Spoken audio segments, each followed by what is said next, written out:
Join us on a terrifying journey of the papercraft underworld, where you'll encounter famous historical figures, hot takes on classic rock, and outdated political satire.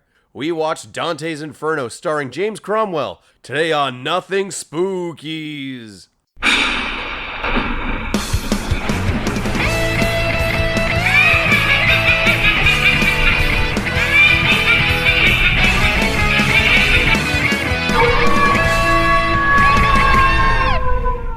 Oh my God. Who is that? Jameson, who is that? Being loaded into that B-15 bomber and then being dropped onto Vietnamese farming villages. Oh my God, it's former Secretary of State Henry Kissinger. His eternal torment. What an ironic situation. I see to find ourselves in here. I see where you're getting political. We've been gone for like a month. All of a sudden, we're completely changed now. There's nothing happening in the news right now. Nothing worth talking about. No, we won't talk about it because we want to keep the show evergreen. Absolutely. Wait, who's this over there? Who's sweeping up the floor of a black-owned barbershop? Oh, why? It's famously racist former U.S. President Woodrow Wilson, and he's forced eternally to work for a small African-American business, and he thinks he's almost done with the floor, and oh no, the Harlem Globetrotters have come in, and he has to start all over again. What a shame. You know what? I think we should petition you to be in charge of ironic punishments in hell. Because I think you'd have a lot of fun with it. That's what I'm aiming for. Yes, indeed. They're always hiring. And who's this over here? Oh, you'll like this okay, one. last one. Oh, I'm sorry. Is this bit running thin? Yeah. Is this endless, unfunny political commentary wearing on you a little bit? That's ironic. I can't relate. I couldn't possibly think of anything that could correlate with that, but you'll like this one, Jameson. Okay. Look who it is. Oh, it's the first Prime Minister of Canada, Sir John A. Macdonald, and he's being forced to put on a puppet show that depicts the massacre of the indigenous peoples who actually own this land. And of course he has to open this puppet show with a 45-minute land acknowledgement, and he has to list all of the indigenous cultures that have ever existed, and he has to pronounce all of their names right, or he has to start over from the beginning, a fact that pisses him off to no end. Yeah. Now whose political commentary is running thin?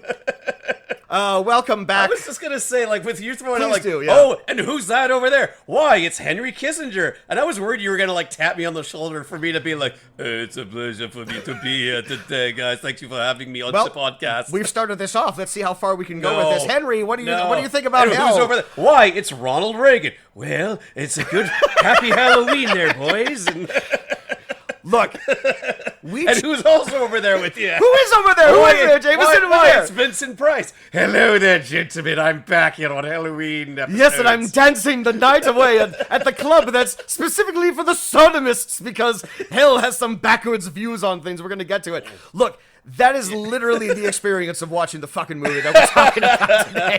It's just an hour and 17 minutes of going, oh, look, it's Saddam Hussein, and he's in a pit of boiling chocolate pudding. Yeah. It's just that. It's just endlessly that over and over again, mixed with early 2000s boomer liberal humor. But what is this, and who are we? Who are we? Why, we are Kaz Lesgard and Jameson Raptor, of course. And this back is again. Back again. Don't call it a comeback. This is nothing. Let me just open this door here. Oh. Spookies! Dun dun dun! Unfortunately this year, we are only celebrating 1 month of Halloween. We normally celebrate 2 months of Halloween, but events occurred that required us to largely take the month of September off. I was thinking about it, though, Jameson. This is largely the only hiatus we've ever taken in the 6 years that we've been running this podcast. Very true. Even in the early days of the COVID lockdown, we didn't lose a step whatsoever. No, we just learned Zoom, and we continued to go on. We learned Zoom. And the show didn't suffer at all for it. No, some of our finest work. Our worst-sounding finest work. But no, like, we have taken extended weeks off, but I don't think we've ever taken a full month off. It felt great. It's sinking in right now as we're starting again. It's all like, you know what was nice? Not doing this. Not having to think about this. But one might even say that this is our eternal torment, being forced to do the podcast together. Yeah, a self-inflicted punishment. A hell of our own making. It's the Faustian bargain that you and I have signed. Hey, yeah. Oh, I'll never forget where we were just chatting up at Harrison's wedding. Like, hey, you want to start a podcast together? Okay. And then out of nowhere, just an evil laughter just emanated. Oh, you'll start a podcast, all right. You'll start a podcast forever. No. All right, but yes, it's nothing spookies. We're kicking off our Halloween season with what the fuck is this? 2007's Dante's Inferno. You hit it. You hit the nail on the head. And now, for the past couple of years, we've liked to sort of engineer some themes around the Halloween season, and you this had year, a damn good idea for a theme this year. and we hit on the idea of maybe we would do the Nothing movies of horror authors, and I won't spill the tea on this because we might bring that back up again another year because there are other authors that we could cover. But if you think about it, Jameson, Inferno, the first book of 14th century poet Dante Alighieri's Divine Comedy narrative poem, The Divine Comedy, is kind of the world's earliest horror novel. The granddaddy of them all. If you look at it from a certain perspective, I imagine from the sweatiest reach we got to do to from get a certain point of view, we're definitely reaching a lot for this particular one. No, I was just I was a couple of years ago where I was browsing Tubi and I saw this on like the horror category, and it should not be there, but that's fine. No, I don't know what category you want to throw this one. Is it animation, perhaps?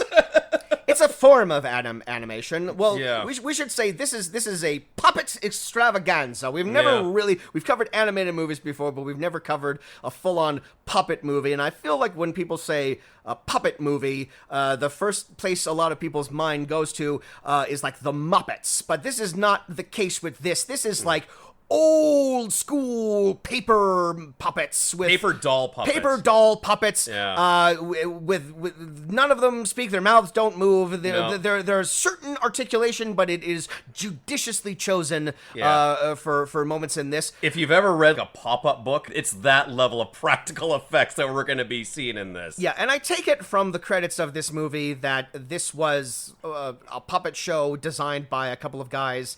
Then the directors and the producers of this movie saw that puppet show, and why don't we blow that up into an entire feature and also take down the George W. Bush administration while we're doing it. And the results are 2007's Dante's Inferno. About the most horrifying element is admittedly its pretty fucking metal poster, which is a man with tearing his skin off. Oh no, someone is tearing his skin off of his body, and the juicy Hellraiser-esque corpse is underneath it. I believe that tricked both of us into thinking that this would be spooky. This potentially be. I mean, I'm burying the lead. I want to take the stance right now that I never thought that this was a good Halloween episode. I have written proof that I said we should not do this, but I didn't. But we had to throw the good idea out the window. We had to come up with something off theme, and I was like, well, the only thing that I have somewhat horror related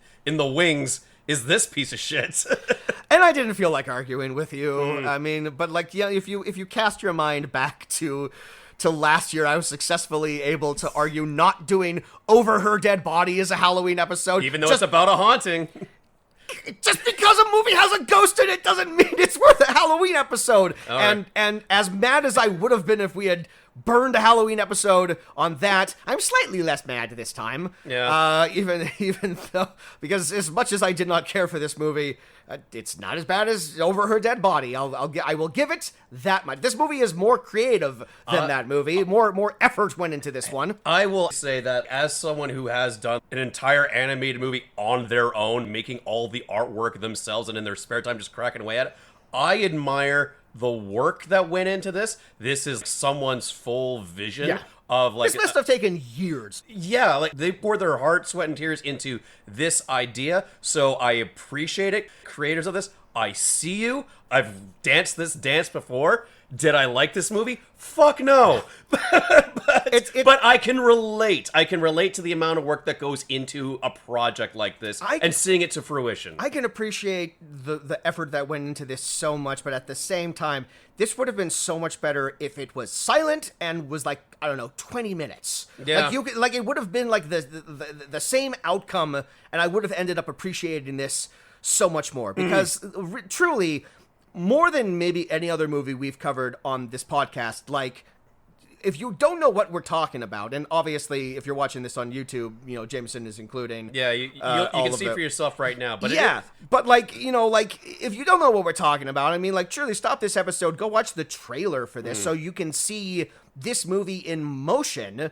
Also, the trailer for this, like, showcases, like, all of, like, the really impressive stuff. But, like, yeah, like, these are, like, flat paper puppets, hand-drawn, cut out onto little popsicle sticks, and they're paper dolls. If they need to emote, what they'll have is they'll have like a two-sided puppet where one emotion will be on the other side, and then if they have to be surprised, the puppet will flip around, and then they'll have like a shocked impression on the other side. Or they'll have the sliding paper effect, like I was mentioning in a pop-up book. They'll have that for like shocked expressions, or when they need to like articulate some basic hand movements.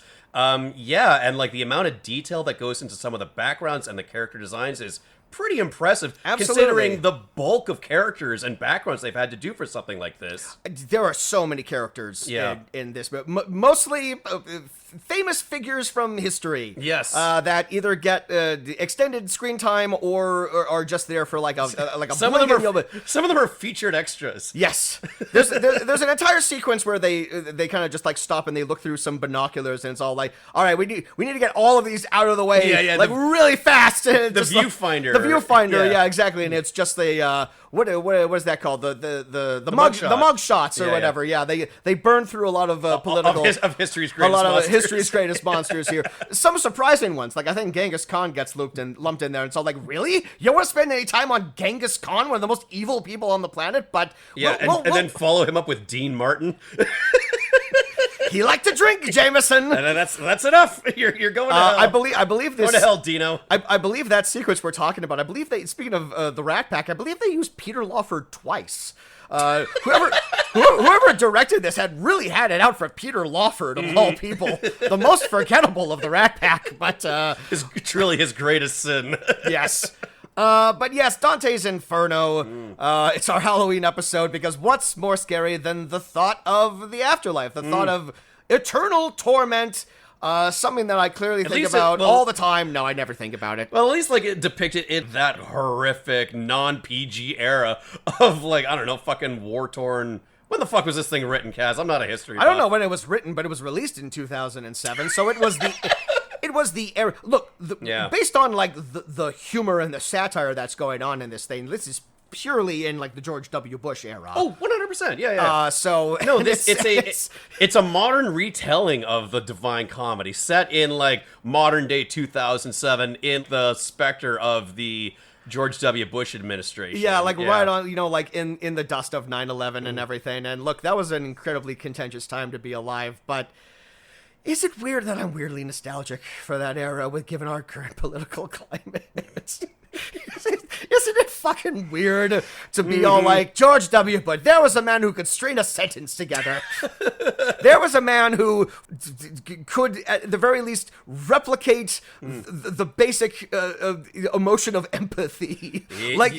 At the very least, he could project the idea that maybe he's empathetic to other people. What a weird headspace to be in right now. Yeah. And that's the last time I'm gonna bring that up, because Lord knows there's enough of that going on right now. But I don't know, Jameson, do you spend a lot of time thinking about hell Is that ever something that you consider or think about? We've never really had like the religion talk. No, I'm not religious at all. I would say like I'm borderline agnostic. Right. All things considered. Are you spiritual? No, not really. No. You don't think that there's like something out there that's like maybe there is. I'm not talking about like a god, but I'm talking about, I don't know, like some sort of like unseen eldritch horror that's like controlling the hand us. of the free market. Yes. No, I mean, like, I don't know, like, I think stuff like ghost specters and stuff like that, it's interesting to think about. I have way too much of a grounded, practical sense of like what the real world is, but I understand that having some kind of faith is a great comfort to some Absolutely. people. That's in times of turmoil and trouble. If you're having like a personal search for answers, by all means. I've just never really been like a part of the flock, and I have a deep resentment for anyone that uses their faith as a weapon against other people. And that's the biggest problem, of course, is because inevitably the people in power will inevitably use these teachings, which ultimately do boil down to just all like, be nice to people, don't be an asshole, treat people with respect, and they will twist it and they will use it to like serve like their own means. But I completely agree with you. I think I started off as an agnostic. I think as time has gone on, I'm an intensely cynical atheist now. But there are people in my life that have faith, and I would never knock them off of that platform because like that life is fucking hard, and you need to get through it somehow, and if that's how it works for you, that's fine, as long as you're not using that faith to hurt anybody else. If you're just using your like, this is like a personal belief or your principles to go through life like showing empathy and charity, then like teach their own. I was trying to think about the one thing that I really couldn't like get a hold on after watching this movie is, what is the point of view of the people who made this movie? Because it is a satire, and it is largely drawing off of like old school ideals of what constitutes a sin, to go down there. And there are certain things that like certain elements of this come up. Even the Dante within this movie himself is all like, this doesn't seem terribly fair. And I'm like, I agree with this. So I'm like, what do the people who made this movie, do they buy into this sort of stuff, or are they commenting on it? I see it more than just like completely honoring the source material as it's written, and even referencing a lot of the old political and religious figures of the time in the story itself as like an absolute straight adaptation. And it's them using that also as a framework for getting in their own personal jives in there. I don't see them taking any nasty pot shots at, annoying celebrities at the time. Like, you don't see, I don't know. Well, because the celebrities they're dealing with have to be dead, with one exception who we'll get to. Not really a celebrity, a personal figure or whatever. Sure, but I mean, like ultimately. Like the people that they are talking about are people who have passed away, because otherwise they wouldn't be in hell. So there's like a certain, but I would say for the most part, their targets are deserving of what they go through. I come to think of it, it does seem like that as much work that went into the actual construction paper of this project, they really do seem to breeze past the first couple of circles of hell, and then when they get into like the fraudsters, the treacherous, certain sections of this movie go on for far longer than they need to. There's more of an eye put on like some sections of us, and it makes me feel like they made this movie with that political slant in mind, because like tensions were high back then, and they just needed to vent in their own personal way. And then they decided, like, hey, maybe there's a adaptation of Dante's Inferno in here somewhere. Tensions were high, and pointedly, speech was still free back then. So you could make a movie like this, and you could put your opinion out there, and you wouldn't be worried about being sent to Alligator Alcatraz. But hey, let's talk about 2007. So we don't necessarily have like a horror icon to talk about this time. We don't even really have like a theme. I think potentially you and I, Jameson, might be entering our fuck it whatever era. Which I'm all for, actually. I feel like we've been doing themes for a while now, and I sort of had the thought a while back. It's all like, what if we just did whoever the fuck. What if we just did whatever we wanted to? Sounds good to me. We have no overlords. We have no bosses or anything like that. We opened that door a creak when we did a fucking Robosaurus movie. That is true. Robosaurus is our Rosetta Stone. That's right. Yeah. That is true. But so if we're going to talk about any career, however tangentially and briefly, the person that I want to talk about, so the two names above the title on this movie has a pretty impressive supporting cast, but our two main actors, voice actors that we have in this, playing the roles of Dante and Virgil, is Dermot Mulroney playing Dante, who I would be remiss without bringing up. This is the second time we've covered a Dermot Mulroney movie. He was previously seen in The D Train, playing the pivotal role of himself, Dermot Mulroney. Yeah. Playing the role of the poet Virgil, an actor that I've just loved ever since the first time I saw him. Oscar nominee James Cromwell. Yeah. One of just the coolest fucking dudes in the world. One of those great character actors that I love entirely because he looks like James Cromwell. No one else looks like this guy. Yeah. He is like a living scarecrow. God bless him. He holds he is 6'5". God damn. He holds the record for the tallest Academy Award nominee of all time. Oh, okay. He, of course, was Oscar nominated for his breakout role as Farmer Hoggett in the film Babe. That was what got him started for Oscar noms? Was in that Babe? that was kind of the role that broke him into the public consciousness. So from the 70s to the 80s, he was unsurprisingly, he found his height to be a bit of a detriment, getting leading roles in Hollywood. Not a lot of people wanted to cast him as a romantic leading man because he just towered over absolutely everyone. Yeah. So for years, he was the perennial guest star in sitcoms and TV shows.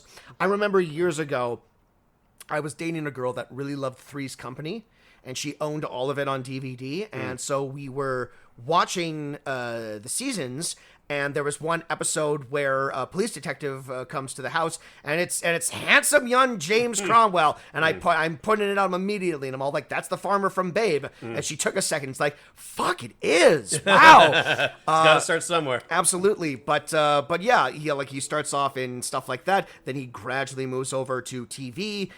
He's to film, I should say. He's in all 4 of the Revenge of the Nerds movies. Weirdly enough, okay. Not playing one of the nerds. I think he's playing a teacher. I think he's playing a nerdy administrator or whatnot. Okay. But yeah, it's 1995's Babe.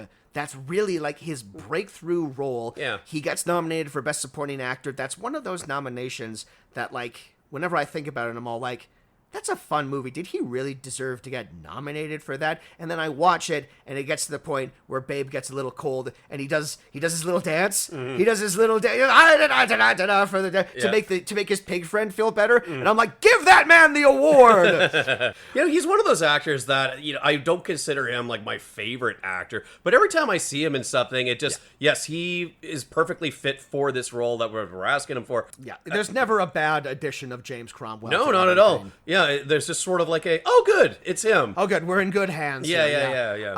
But yeah, Babe. That's the mark of a good character actor, where even if they're Absolutely recognizable now, you can see them in this is gonna be just fine.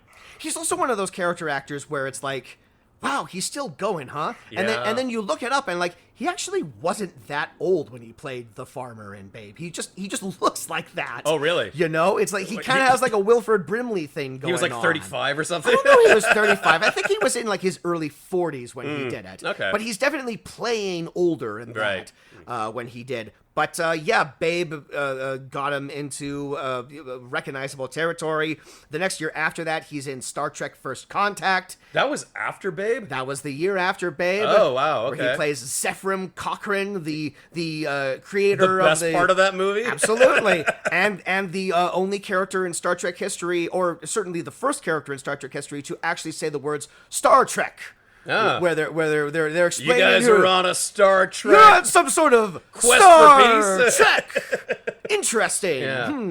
And it's like much like Law and Order, like many characters, like many actors who do Star Trek, he was in The Next Generation, not playing this role before he got Zefram Cochrane, but ever since the movie, he has exclusively played Zefram Cochrane whenever he pops up. And I didn't even know they brought him back. They brought him back, I think, for Voyager. They definitely brought him back for Lower Decks for one episode recently. So yeah, so not the real Star Trek, but he's an important. Oh man, Lower Decks is great. Lower Decks is the only Star Trek show I've watched from beginning to end. But he's an important character. He created the warp speed drive. He's like the father of space travel or whatever. Oh, okay. And of course you get James Cromwell to play such an important figure in history. The year after that, he gets revenge on Kevin Spacey for winning the Oscar in L.A. Confidential, by murdering him in L.A. Confidential. Well, spoiler alerts for L.A. Confidential. It's like a 2-decade-old movie. Go watch L.A. Confidential. It's a great fucking movie, and yeah, a lot of people didn't grow up at the same time as we did, Cass. No, that's they their haven't fault. seen the movie. That's their fault. I don't know. Now they're not gonna watch it. They should. He's great in that movie. Maybe I'll just. They're all great in that movie. We'll just bleep that out. Yes, we'll do that. Yes. You know who's great in that movie is Danny DeVito. I always remember him getting the shit kicked out of him. But no, James Cromwell's got like a funny Irish accent in there because he's a cop. He's a cop, and he's totally a good cop, and he never does anything villainous. And then after that, I'm only going to highlight like a couple of things after that. But 1998, all the stuff I've seen. He comes back briefly in Babe, Pig in the City.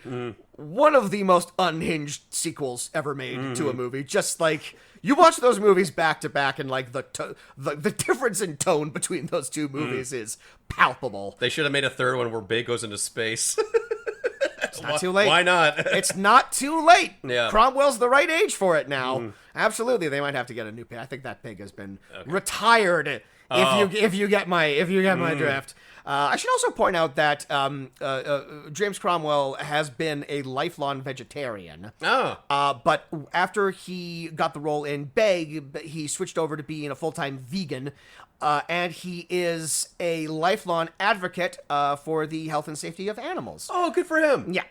And then after that, he's got like a smattering of roles. He's in Deep Impact. He's in The Green Mile. He was the patriarch in 6 Feet Under. Where, spoiler, he's dead in the first episode, but it's one of those episodes where like they keep flashing back to him. Gotcha. Over the course of stuff. He's Captain Stacy in Spider-Man 3. Oh, God, you're right. I know. So many people are in that movie. Like, there's so many characters in that movie, you continually forget. Right, Gwen Stacy's in that movie, even though neither of them really do anything. Yeah, the super pivotal part of Gwen Stacy's dad in Spider-Man 3. Absolutely, very important. Honestly, like him and Dennis Leary. Yeah, you didn't need to cast James fucking Cromwell for that role, if I remember. But it was good that they did because because it freed up Dennis Leary for the Amazing Spider-Man. Who. Those movies aren't great. Dennis Leary's pretty good in those movies, honestly. Yeah. Dennis Leary, good actor. He has played 4 U.S. presidents, 2 fictional, in the Jack Ryan movie, The Sum of All Fears, and in 1 episode of The West Wing. He has also played LBJ in an RFK miniseries, and, of course, he played George H.W. Bush in Oliver Stone's W. Oh, okay. He's also played Prince Philip in The Queen. In The Queen, yeah. Which is just like a fun role in any of those adaptations of. Yeah, he's just hanging out, just about like, just being a grump. Oh, what's going on? Yeah, all right. Yes. If anyone hasn't seen The Crown, just know that Prince Philip is often just like a pissed off curmudgeon in every episode. Just like real life. It's the best part of the show. Him and Princess Margaret. As an American, he pointedly has like a pretty damn good British accent. Yes. So he gets cast in British stuff a lot, which is going to help him with an upcoming role. Oh.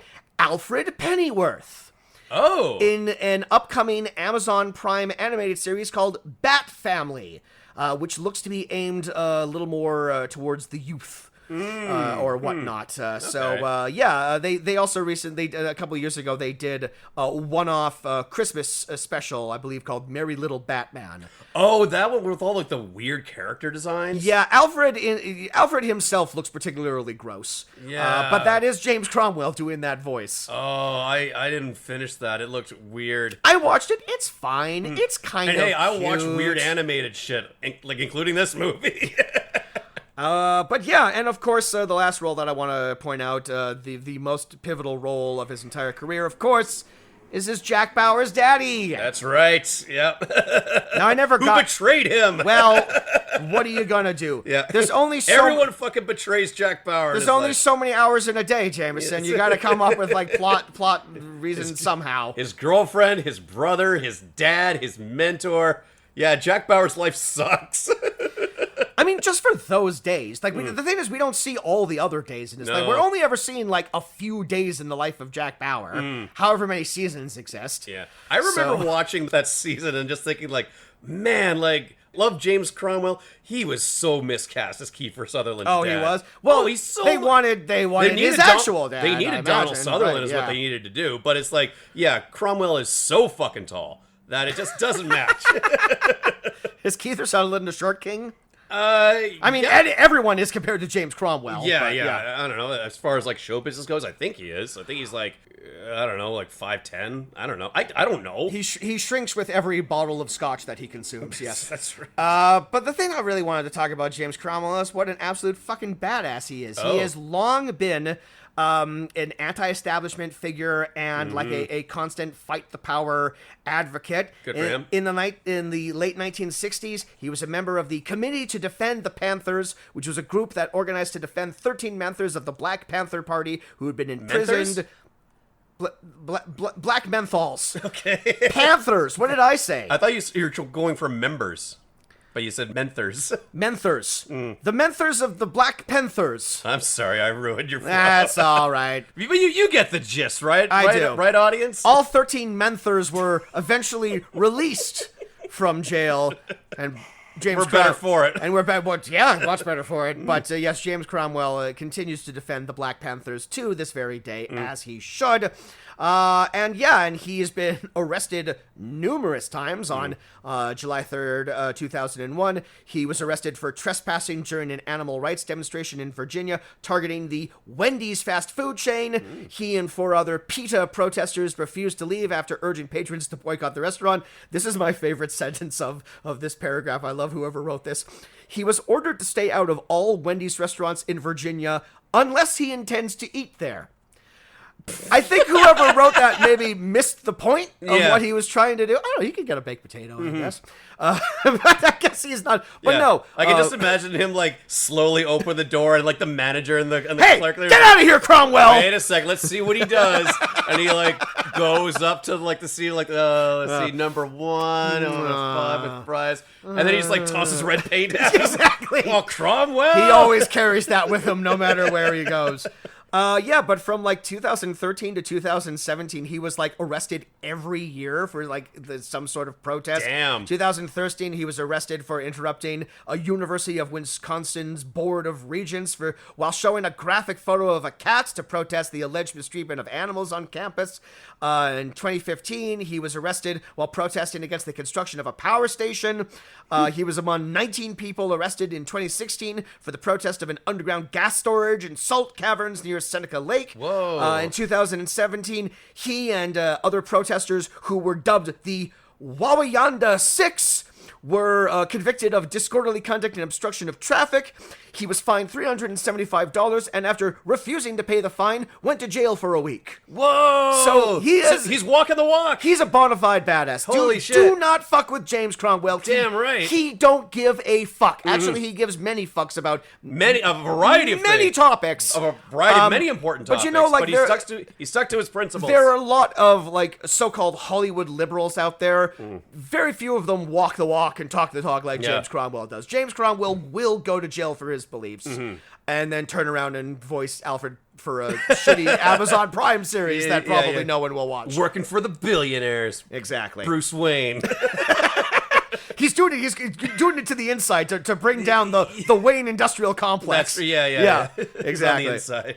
All right. Well, should we take a little break? Yeah. And then we'll start a more extended break. Like this is like the first time our listeners have heard us in like weeks. So I mean, if you guys can just wait a little bit longer, a little bit longer. Then we'll get under our Halloween episode. We're not going very far. I'm just gonna go stretch my legs. It's fine. We're coming back. Yeah. We're coming back. I know we let you down. We'll let you down. Life got in the way. Damn it. That's true. Yeah.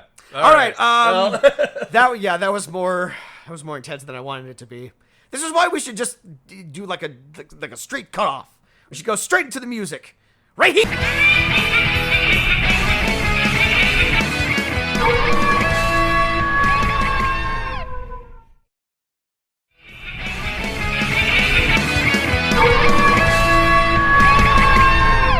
Only certain animals are allowed to be fat. Pandas, hippopotami. It would be bad if they weren't. Mm-hmm. Absolutely.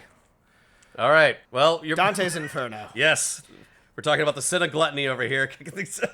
We're always when I'm on the mic, we're always talking about the sin of gluttony. Mm-hmm. So Dante's Inferno, this version of Dante's Inferno, is directed by some guy named Sean Meredith, but I'm not going to go into him because he's not that interesting. Mm-hmm. I instead want to talk about co-writer, producer, and co-star of this movie, a gentleman named Paul Zaloom, better known to the world as Beekman from Beekman's World. Freaking Beekman, man. God damn. Like, what was the last time you thought about him? When we watched this fucking movie. Because at first I'm like, that's an interesting name. What else is this guy getting in? Whoa, that's a fucking blast from the past. So for those of you who might not know, don't remember, or like just did not live through this. Yeah, who were not alive. Beekman was a kid's show. It was a kid's science show. Sort of a more punk rock version of Bill Nye the Science Guy. It was the Dennis Rodman to Bill Nye's Michael Jordan. Sure, that's very apt. Thank you, I thought of that. Yeah, but where like, Bill Nye was like, on PBS, so it was like actual educational, run by like a real scientist. Beekman was sort of the more like 90s ratitude, gross out science kind of guy. He was a little more kid-friendly. I mean, I kid-friendly in the sense that it was sort of like styled to what you're right. It was a little more radical. Yeah. To use a 90s parlance. I mean, if you put the two of whatever. those two gentlemen side by side, Bill Nye and Beekman, it's like, one is clearly left side of the brain and one is right side of the brain. Well, I mean, I would argue that Bill Nye has... He's got an edge to him too. Well, he's got like an intensely political edge or whatever, which is why his Netflix show I stopped watching after a couple of episodes because it was largely just a bummer. Yeah. It was largely just him lecturing us about the ozone layer, which he's not wrong to, but I need to disassociate. But hey, Bill Nye never had like a guy walking around in a giant lab rat suit. Yeah, the thing is, Beekman had sidekicks. He had like a revolving door of female sidekicks, but he also had like a rat sidekick who was like a big fat guy in like a terrible rat costume. And if I'm remembering, and that's good television. If I'm remembering correctly, sometimes he was literally a rat, and then other times he was a big fat guy in a rat costume. I think it depended on the bit that they were doing. They would break the fourth wall every once in a while. But it largely was like the same kind of stuff. And if I'm remembering correctly, I think both shows, one show definitely followed the other. Like there was like the science block on TV growing up. I remember watching both of them back to back. The only difference is that Bill Nye has remained a cultural figure even today in 2025, whereas Beekman less so. The science stuff was just a gig to him. Even though I looked it up, and Paul Zaloom has retained the rights to Beekman and continues to make public appearances at like children's events to this day as Beekman. So he hasn't stopped doing it. But no kid today even knows who the fuck Beekman is. He's just not relevant anymore. No. Exactly, yes. He is someone who was like fully stuck in the 90s. And I have to imagine if you're watching any of this now, it's pretty depressing, I have to imagine. But he is the co-writer and producer of this movie, and along with like a couple of other guys, so we can't blame him entirely, but we're going to. Yes, because it's funny, because it's Beekman. Because he's a recognizable figure, and he's responsible for this. Yes. And he also provides one of the many voices in this, including, you probably noticed, playing the devil himself. near the end. Let's save that. If the most horrifying depiction of Satan ever. If I didn't know Beekman didn't write this movie, I would have recognized him the second he came out, because I'm all like, that's Beekman!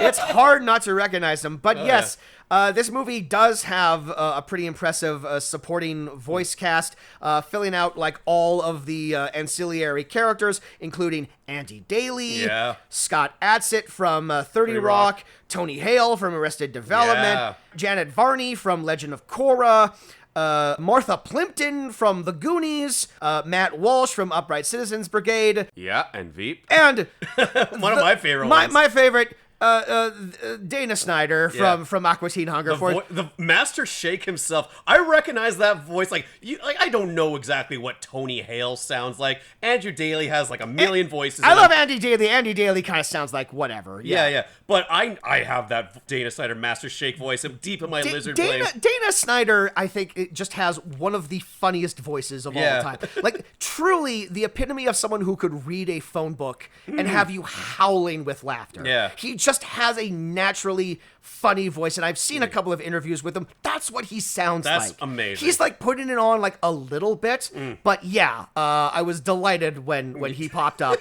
There's not if anything, there's not enough of him. No. But the primary voices, yes, you will hear are James Cromwell and Dermot Mulroney as Dante, who is also very funny in this. I think Dermot Mulroney, he's largely underplaying everything. Unintentionally funny, you mean? I think it kind of works, because he's so checked out and bored of the entire thing, which, to his credit, I believe that was how he was directed. Okay. I believe they told him, it's all like, really just throw this away and underplay it. Got it. There's definitely moments in this where it's like, like he'll see like some sort of torture happening, and just like under his breath will be all like, I want chicken. But I mean, under your breath is right, because like he does not have great microphone control. Like he does. I should go to the bar later. He does tend to mumble everything. There is something that is like a little too quiet. So I did turn on the subtitles for him in this. But he has a snide ass remark to everything that goes on in this movie. And like, I said some interesting factoids about James Cromwell, but the one thing that I want to bring up about Dermot Mulroney that I don't know if you know, I think it's kind of the most interesting thing about him. He's not Dylan McDermott? He's not. I was shocked to learn. Those are two different guys. Go figure. I mean, Dermot Mulroney, he is, unfortunately, and I would say somewhat unfairly, he is one of those actors who is a bit of a punchline, because he does sort of epitomize the sort of like conventionally handsome, not that interesting white brunette dude, and also ran. I mean, I think he's probably most famous for being the love interest in My Best Friend's Wedding. He shows up in like a ton of rom-coms. I mean, like, supporting guest spots on TV shows like New Girl or whatever. He shows up as himself in the D Train. Yeah. You all remember, right? He's done some stuff that I've really liked. Quite recently, he has a pretty juicy role in Scream 6. So, he's definitely done some stuff, and he's given some good performances. But he's largely known as like an also-ran romantic comedy guy. The interesting thing about Dermot Mulroney is that he's also an accomplished cellist. And he has multiple credits on big blockbuster movies where he just sits in with the orchestra, and he just has fucking cello credits on movies like Mission Impossible 3, Spider-Man Homecoming, Hairspray, The Incredibles 2, Zootopia. He just plays the cello. Movies that he's not in. But he can add to his IMDb list now. He does it for the love of it. Huh. He just loves playing the cello, man. And for the royalty checks, I imagine. Sure. I'm sure it helps having that. That on probably his also resume. helps as well, too. Yeah. But interestingly, the only movie that he's ever starred in that he also has a cello credit on is Dante's Inferno. He plays the opening cello number that starts off this play when the curtains are going up. This play. That is Dermot Mulroney playing the cello. Wow. Which I think is kind of it. I think it's kind of the most interesting thing about him. Because name me one other actor who does that. I don't think you can. I certainly can't. No, I can't, and I refuse to. All right, so moving on.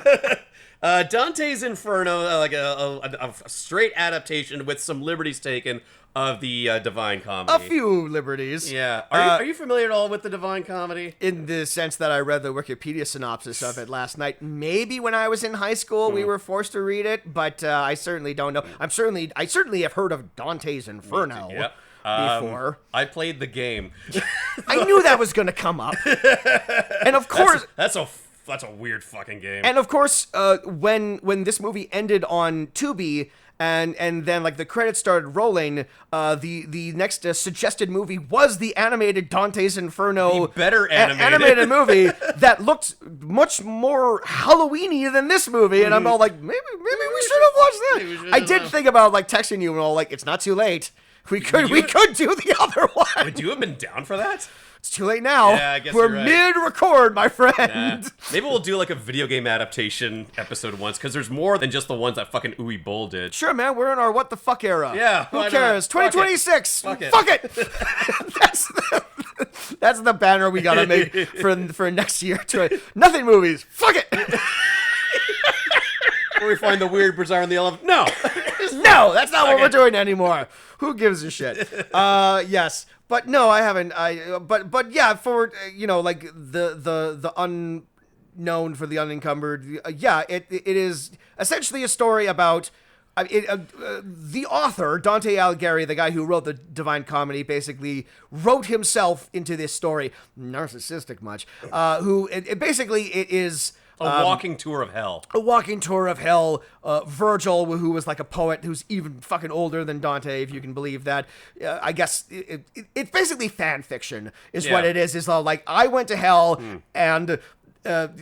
fucking like Dwayne the Rock Johnson was there, and he showed me around, and like some people from my neighborhood who have died came up, and they're all like, "What are you doing here?" I'm all like, "I'm just visiting." Yeah. It's all like, "Well, I committed these sins, and now I'm paying for it." Well, that sucks to be you. Yeah. Later. And there's like a thing that this adaptation barely touches on, where a great lost love of Dante's life, Beatrice, engineered this from heaven.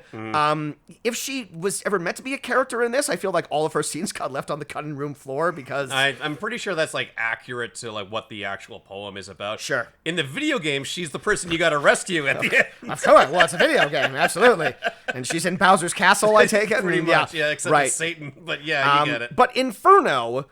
This is the thing, is like most people think is all like, well, that book is called Dante's Inferno. No. It's not, it's called Inferno, yeah. And it's only part one of like a 3-part one, which the other ones are called, oh God, I don't even remember. I knew this last night, but I can't remember. Purgatorio and Paradiso. Ah, okay.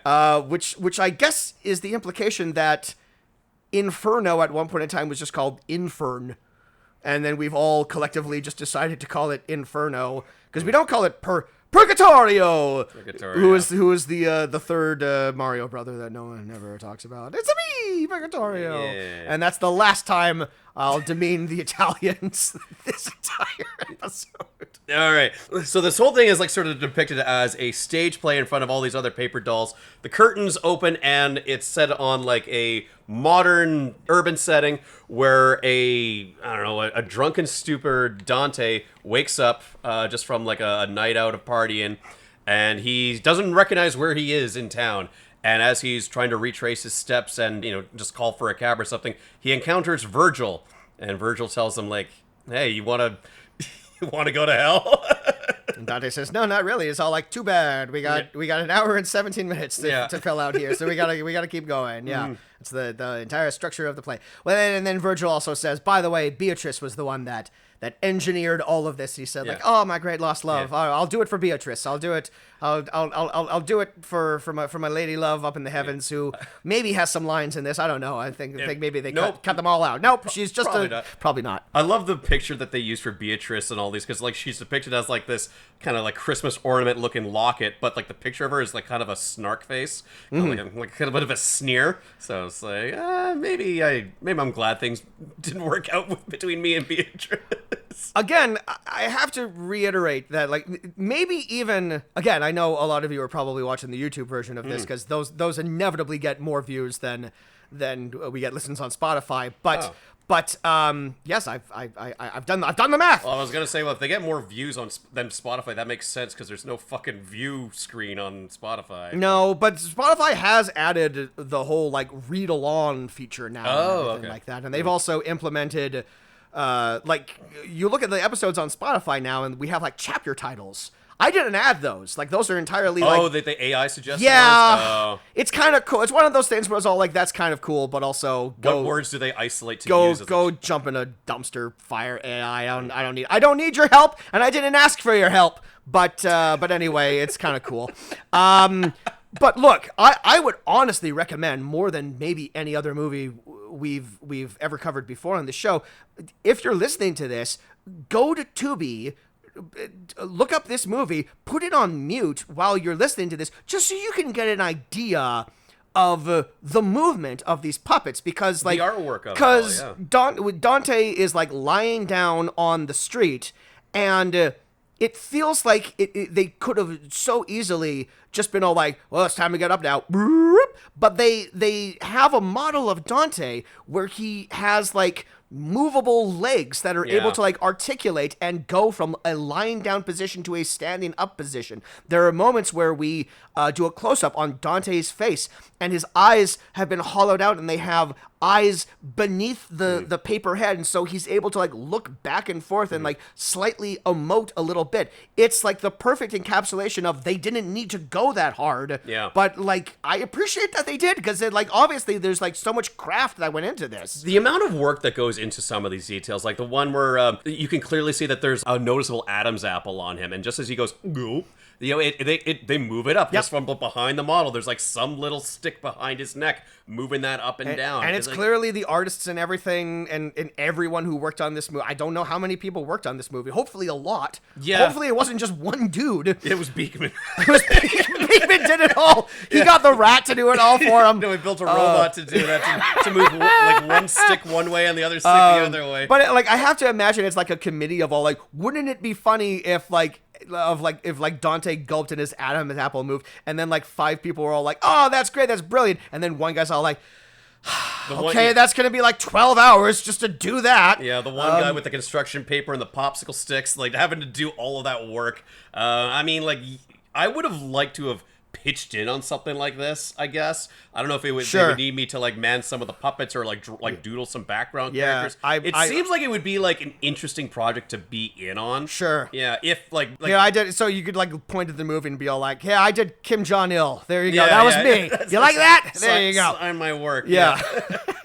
So it's like how you watch the original Muppet movie, and at the end there's the big shot of all the Muppets together. It's like you look up like the trivia. It's like Tim Burton was doing Grover at that time or whatever. It's all like a whole bunch of people who would go on to other stuff were just like they cut their teeth on this They were project. just doing the Muppets at that point in time.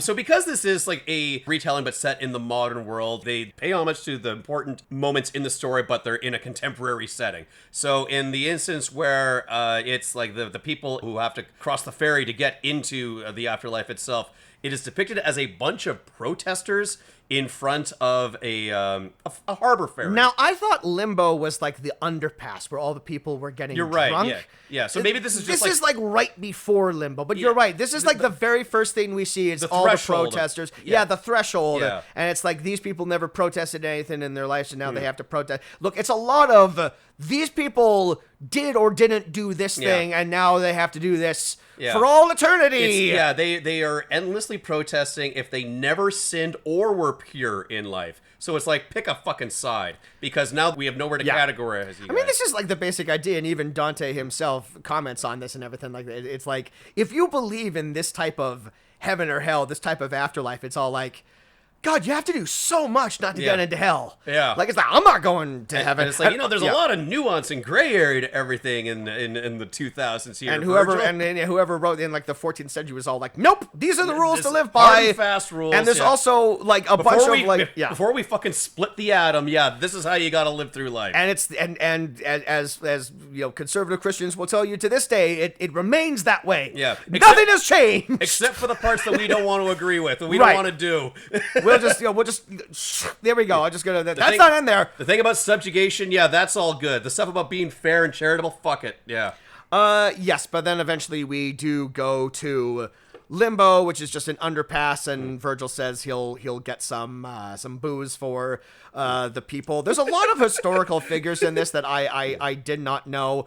There was one very unnecessary thing where Virgil is referring to two women who were both named George, like two historical figures named George. Like the George sisters that I'm just not familiar with. No, I'm not familiar with it, but of course Dante uses this as an opportunity to throw a tranny joke out there, and it's just like, oh, 2007, go fuck yourself. Yeah. But yeah, we move on from that pretty quickly. I was gonna say that, like, yes, the Limbo is an overpass, and there's all these hobos in there. They're like all the unbaptized people that didn't do anything bad enough to go to hell, but they're unbaptized, so they can't go to heaven. Or so whatever. wait, if you're like unbaptized and you don't believe in God, but you lived your life without like sinning or hurting anybody, this is where you go. You get to drink beer under an underpass for the rest of time. Kind of not that bad a deal.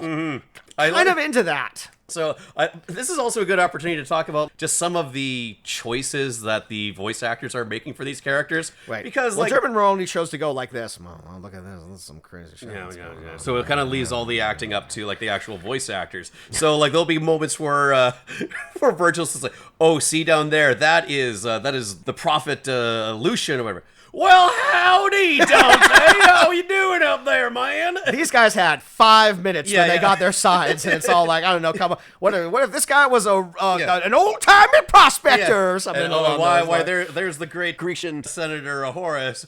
Top of the morning there to you, Dante. Bigosh Megara. Just Andy Daly drawing on all of his past improv experience. It's like, do you know who these historical figures are? No. Well, just take a stab in the dark at them. And like Wikipedia was not what it was in 2007, so they couldn't even get like the Cliff Notes version of this. Like cross-reference this or whatsoever. Like, I'm wondering if like how smart were the people behind? I mean, one was a fucking scientist. I think they thought they were very smart. Is the thing? Yes. Yeah, and like kind of infuriating, so where they don't really let you in on like who some of these historical figures are. Well, because we gotta keep going. This movie just moves at it like a fucking clip. And look, for an hour and 17 minutes, I'm glad it was as short as it fucking was. Because by the end of it, I'm all like, oh my god, get on with it. But like if the movie is just the two of them going to different circles of hell and just being all like, look at that. Like it's Isn't this that weird? It's like one step removed from the fucking Family Guy. Like, remember the time? Like it's just that. Yeah. Over and over again. So they go to the Minos Small Claims Court, where the souls are kind of divided whether they're going to go to heaven or hell. Where this is very clever. This is pretty. What they do. This is, I think, one of like my favorite things that they do. Where they introduce real world objects into the paper doll world. Here. Yes. So like King Minos. King Minos, who is the judge of everything. He's passing judgment on where all the souls are going to go, and they come up and they plead their case, and they're all guilty. Like everyone here is guilty. This one's guilty of downloading a Metallica song. Oh, the coolest of boomer jokes from 2007. Bailiff, bring in the next soul, damn it. What was your sin? I downloaded some Metallica. Circle 7, level 1, petty theft. Wait, I downloaded some Metallica. Even in 2007, that was an old joke. I know. That's from like 2001 that happened. That was so old. Napster didn't even exist by 2007. And of course, every self-respecting Metallica fan is going to want to go to hell anyways. So that's what they sing about. But and of course, Dante's all like, I downloaded Metallica. I understand, man. Oh, man. There's lots of speaking of boomer jokes. Yeah, there's lots of like reference. Of course, I'm jumping ahead here, but of course, inevitably they get to the river Styx. Yeah, and you could write the fucking. You can fill in the blank about what the joke is there. I fucking love Styx. Fucking Mr. Roboto. Yeah, exactly. Fuck off. Yes, but when they get sent to the different parts of hell, an actual vacuum cleaner comes in and sucks up the paper dolls, and I loved it. It's very creative, very funny. It reminded me of what is that? Paper Mario, the Origami King. Oh yeah, and a fan will come into like the actual paper world. Yeah, like instead of like Bowser, like the boss is like a real world stapler. Yeah. It's like a very odd game, but I kind of dug that aesthetic of it. It's kind of like how like in in the Lego movie, like an actual glue stick Yeah, is like yeah. the evil super weapon, or Yeah. like, And there's moments in this movie where I'm like, oh, that's clever. Or like in Team America, where they're in like the Panther pit, but it's just a kitten. bunch of kittens, Yeah, exactly. real kittens. Yeah, It's always good, is what we're saying. It's always Yeah. that's always a solid joke. One other person waiting to have judgment passed on them in this is a clear Condoleezza Rice analog. Oh, I didn't even notice that. Yeah, Okay. she started pleading the case about like, oh yeah, we were kind of misled with the weapons of mass destruction, and that is the first of many political jokes that we will. It was a hot button issue at the time, Jameson. A lot of people had. No, to get it was the most important time in the world history. No other major political event was more important than the War on Terror. Yeah, boy, we had it fucking good back then. Oh didn't we? man, God. Yeah. If only. Yeah.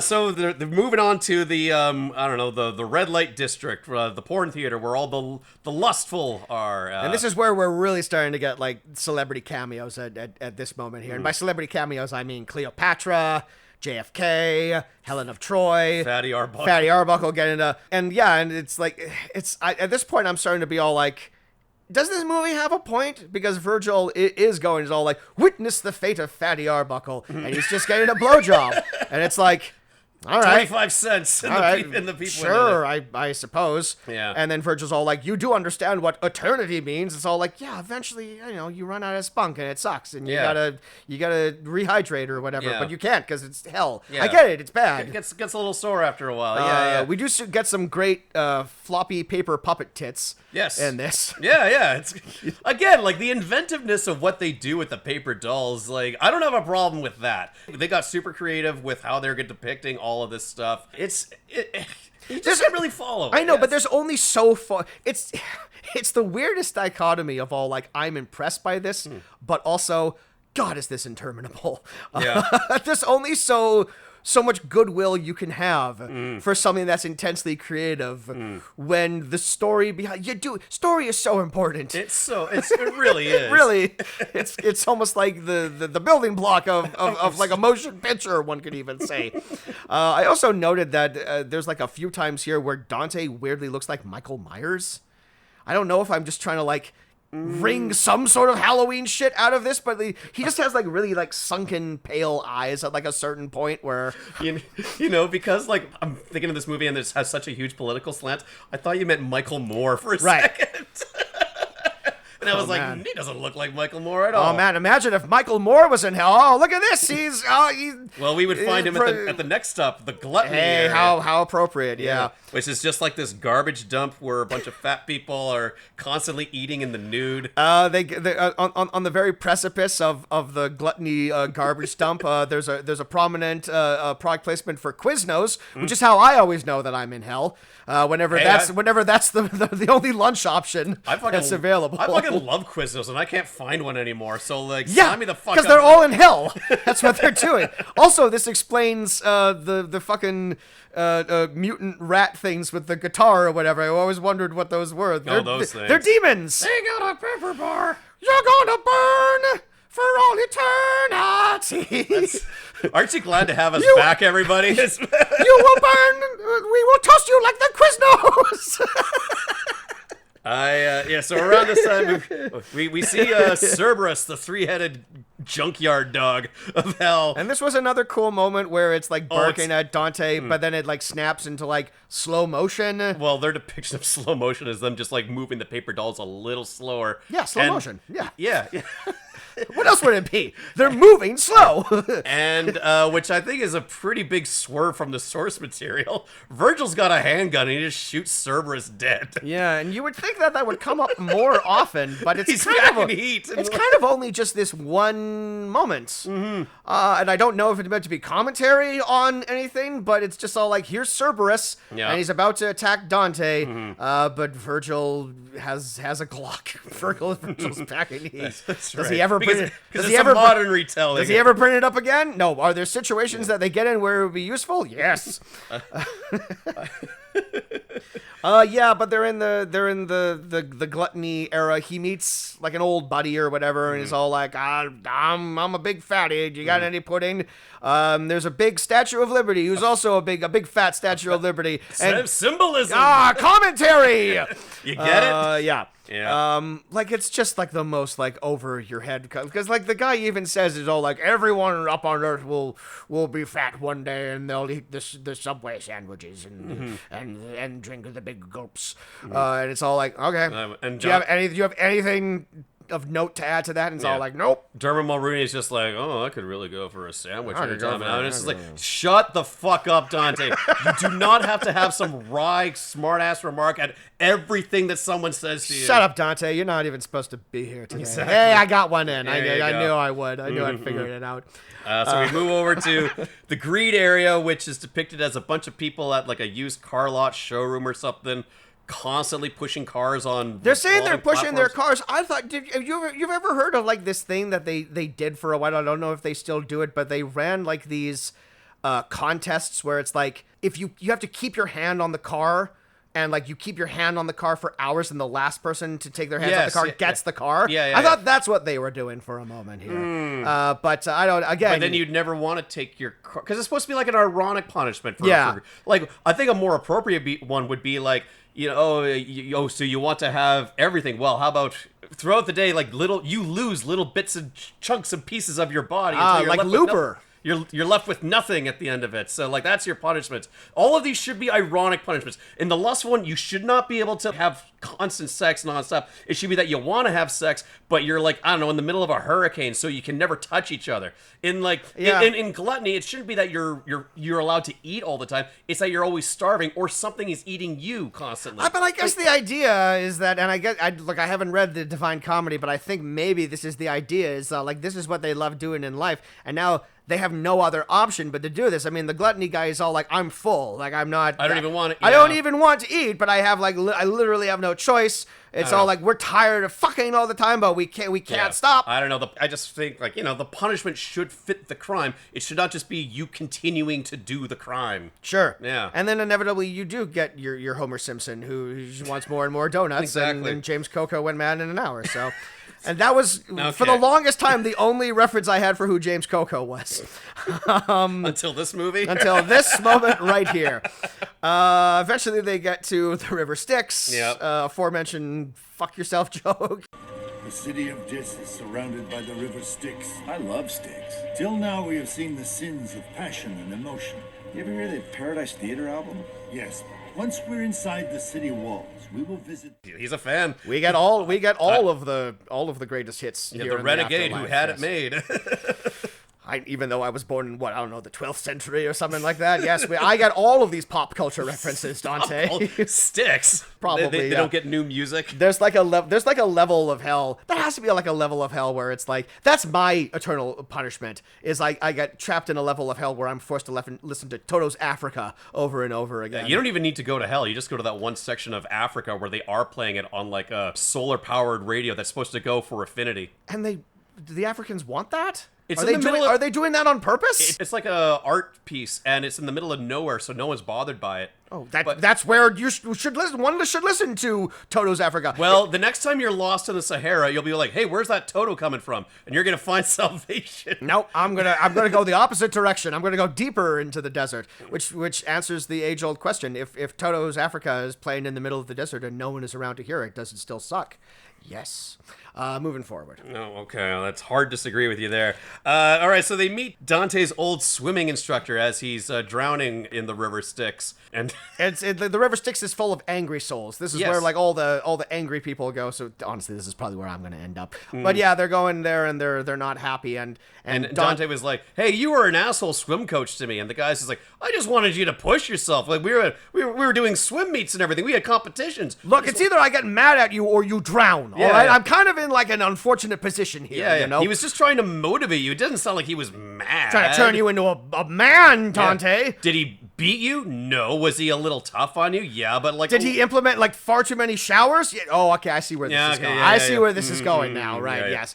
This is where we get the poster image where, like, some people split apart his body, which is really just, like, one paper model over a model of an internal musculature of some guy, and it's split apart at the seams, and I like that. I can see why they made it's the poster image of the DVD cover, I should mention. The actual poster image of this is a scene later on where it's, like, the Minotaur Greek food, and it's all why was that the poster image? They don't even spend any time on that, really. But no, it should be it should be this. This is the reason why. The reason anyone has ever watched this movie ever is because the DVD cover is a guy getting his skin pulled off, and sign me up. The movie unfortunately does not deliver, because it is literally just pieces of paper going. That's it. That's really all you got. Yeah. But they get to the city of Dis, which is... And hey, Dis City sucks. Yeah. They built Dis City on rock and roll. Flesh and bones. That's a Starship reference, kids. This fucking classic rock hour we got going on over here. I'm a fan. I keep saying this is boomer humor, but unfortunately, you and I are inching ever closer to that demographic, my friend. Also, I have a pretty old school taste in music, too, so I'm taking this to a duck to water. All right, so yeah, this is the city of Dis. It's like a planned, gated community. They sneak their way in when they say that they want to look into some timeshares, and then they just sneak off to the jacuzzi room. If there's a satirical point here, it goes over my head, because again, this is like a minute of the movie. I really don't know what point they're trying to make here with Tony Hale as like the realtor or whatever. Is all like, come look at these houses over here, and Virgil's just all like, don't make eye contact, go. The point is that, hey, timeshares, am I right? And how about that airline food? This truly is hell. Yeah. My God. Yeah. No, they needed a place like that because, like, the punishment for heretics is that they get boiled alive or whatever the fuck. Yeah, so, we get to the jacuzzi land of heretics boiling alive in their own hypocrisy, whatever. But also they're getting blown. Well, one of them is getting blown by somebody. But this is yet another person from Dante's neighborhood. He's all like, hey, remember me? I'm boiling for all eternity. And look, we got L. Ron Hubbard and Jim Jones and all of these other heretics and some other people that you've never heard of before, because the people who wrote this movie went to community college and they know more than I do. That's right. Yeah. But I've heard of these guys, and I get it, movie. I get it. All right. Yeah, and Dante's just like, wow, you were a shitty landlord to me. That's right, there was his landlord, yeah. Who kicked him out for, like, I don't know, like, reasons. Being a bad person. For not wanting to subscribe to his, I don't know, like, fucking newsletter. Because I guess the landlord was, like, trying to start his own cult. They had, like, political differences and whatever, and it's like, yeah, exactly. Yeah. It's not your tenant's job to sign up to go see your interpretive dance movement. Yeah. Only the dude does that. Only the dude will sign up for that. Is around this part that there is a moment that made my ears perk up a little bit. Yeah, this is kind of like the only thing I laughed at. Like a little name drop here. Dante references that, like... What's eating you? His political predictions. It's depressing.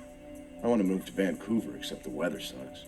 And I hate hockey. And I did laugh because as I was watching this, it was a particularly shitty day pretty outside. Yeah. So it was actually... Fall is here with a vengeance. It was a little on the nose, but... Fall came up quickly, yeah. Yeah. But yeah, I don't know, it's kind of fun. I don't know. But he's not wrong. The weather is terrible. Yeah, and the Canucks kind of suck right now.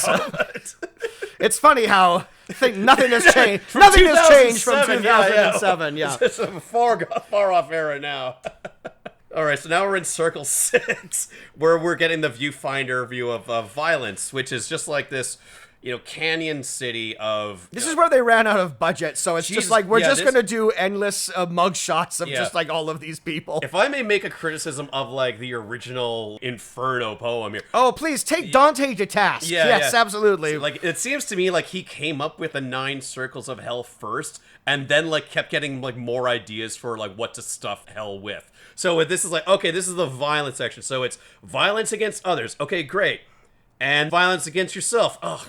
Okay, fine. And violence against God. So just like blanket term violence, but it's like, okay, are you a warmonger? Did you commit suicide? And did you do anything in name of protest of God or whatever the fuck? And it's just like a lot of the people, like Attila the Hun, John Wilkes Booth, Herman Groening, Dean Martin shows Peter up, Lawford, Paul Pott, Lyndon B. Johnson, and I'm Peter Lawford, Nietzsche, and I'm like Nietzsche. What did Nietzsche do? What did LBJ do? He signed the Civil Rights Act. I mean, he kind of probably didn't want to, but he did it. Yeah, That's sure. the thing, Yeah. It's like, I don't know. I don't know enough about like important historical figures and even contemporary historical figures to really call out the individual reasons that they bring these guys up. There's like one moment in this later on where they show that, oh yeah, Hitler's here in hell, but he's only in hell because he talked to an astrologist. And it's like, and they say like, oh yeah, we had to get him on a technicality. They had to get him on a technicality, like Al Capone is all like, you had to get Hitler on a technicality? Yeah. And his torment is that his head is on backwards, but he kind of likes it. I did like that he was like partnered up with Ronald Reagan, two people who probably should be in hell together at the same time. But yeah. Hitler's punishment is that his head is on backwards and he has to smell his own farts the end of the time. Kind of jump cut to like the end of the movie where the devil is dipping people in Velveeta and eating them, and one of them is Heinrich Himmler. Now look, Himmler was a terrible guy, but like, he's worse than Hitler? Hitler was pretty bad, guys. So I don't know. Hitler was just following orders. I'm gonna isolate that. That's part of the podcast. All right. Later on, what the fuck happens here? As they walk by Lee Atwater or whatever, Nixon, they get to Circle 9, which is where like fucking John Gotti and Charles Ponzi are. John Wayne Gacy. They go past the Greek restaurant that's run by a Minotaur. That's not even like a fucking visual gag. No, but I made the poster, so there you go. Oh, they run across some centaur cops beating up a man. Which, like, that imagery, like, straight up got stolen. I feel like this is one of, like, the first movies to do the centaur cop, but I've definitely seen that before. That definitely popped up in that movie, Bright.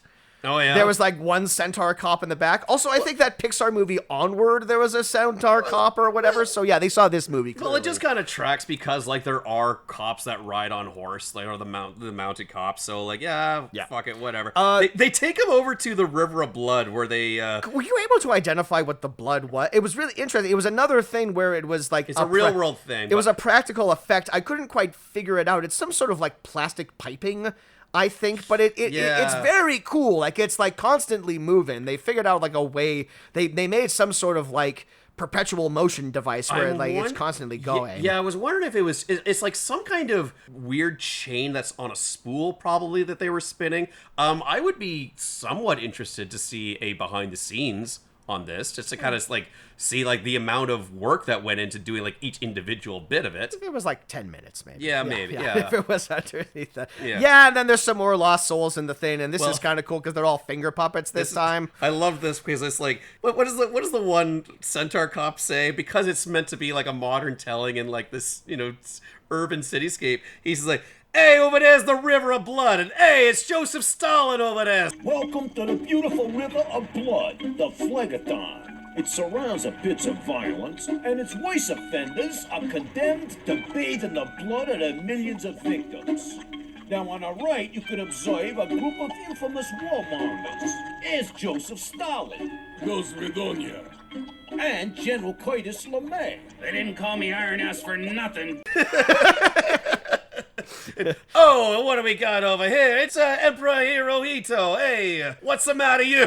Oh yeah, and then we get another fucking Styx reference because Hirohito goes Toma Arigato, and then everyone starts singing fucking Styx again. It's all like, fuck, we just got out of that. Shut up. Yeah. And then we get to the Forest of Suicides, which like out of all the suicides that have happened over the years, the interesting thing is that it is exemplified by the actor George Sanders, who points out something. I always knew that he committed suicide because he has a rather famous suicide note, which is shown in this movie, where he committed suicide, and the note that he left was, "Dear world, I am leaving because I am bored." What he points out that I never knew is that he was in the film All About Eve, and apparently there was a trifecta of suicides. Another woman and Marilyn Monroe, if you believe that. If you believe that she took her own life. Well, according to this movie, that's actual factual. That's right. Yeah. And then you become a tree. Yeah. And Dante comes by and he snaps your tree dick off. Yeah, but it's okay because Virgil told him to do that. Absolutely. He's like, hey, what's going on here? Oh, I'm just pulling that branch. And then we get to the point of the movie that can go fuck itself, where we get to the nightclub where all the sodomites hang out. And Dante, once again, runs into an old friend of his. This is Tony Hale again, who is just all like, hey, you were like a nice guy. You were like my teacher or whatever. And it's all like, yep, but I love cock, so here I am. And we all get to dance the night away. And he says, like, yeah. What does he say? It's just like, yeah, well. Yeah, it's not great, but what are you gonna do? Yeah, gay marriage is still outlawed in a couple of states. So. Oh, yeah, in 2007, we weren't anywhere near this and like that. But then there were like, who was in there? I mean, Liberace was in there, of course, because that's like... I didn't even need to be told that was fucking Liberace. That's the lowest hanging fruit, which, I just gotta say, to the best of my knowledge, Liberace never did anything wrong. Yeah. He maybe wasn't, like, the nicest guy to, like, his many lovers or whatever, but, like...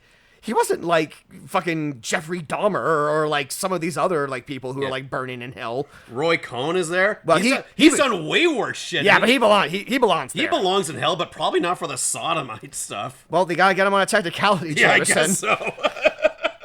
So that other shit that he did. Yeah. Yeah. And then they just throw him like a random assortment of Catholic priests because sure. Because why not? Yeah. And their punishment is they just gotta like dance forever. They gotta dance forever. And again, this is kind of an interesting thing where they've put the paper dolls on like a grate. Yeah. And there's they're like just blowing air. And they're just flowing everywhere. And Yeah. it's all like, again, clever, creative. Sure, yeah. Go watch this movie with the sound off because Yeah. it's like you maybe go see this like fucking pantomime play and don't make it a fucking movie. and don't have dialogue. Just like just do a puppet show. Mm-hmm. They get into a Fox News helicopter. Ha ha ha! Fox News. They call it the monster of fraud, and yep.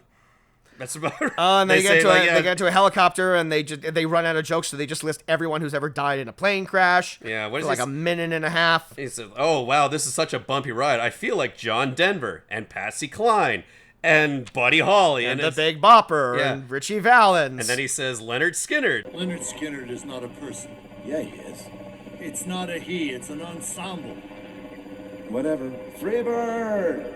Because I don't know, you needed to fill out a script. They had a quota for making this some fucking movie. I don't know. That was a real off-the-cuff Dermot Mulroney improv moment right there. The thing he's really well known for. But it leads to a cute little thing where Virgil pushes him out of the helicopter and he falls and he hits the ground, and when he lands, he does like a cutesy little accordion effect. Yep. Again, this is just so the movie's back in my good graces. Exactly. Yes. All that was Paper what Mario aesthetic. That was what we needed to do. We get to an area where the tables have turned and there's a bunch of pimps, but this time they're the sex workers. Yes. They're the ones going around trying to get Johns for the evening. We meet a character named Celia, who I'm going to assume is directly from the Divine Comedy. Sure. But she's I don't remember her from the game. Again, you don't remember this character? My only frame of reference. This jive-talking white lady who's like going around in a car slapping pimps across the face? Nope. Yeah. But yes, and they get into her Cadillac and she drives them to Capitol Hill, home of the Flatterers. Which I really think is what the writers were building towards. Exactly. This is like the biggest set piece. It goes on the fucking longest. They start, and to everyone's eternal torment, this is the film's big musical number. There's a jazzy little tune called "We Are the Lobbyists." We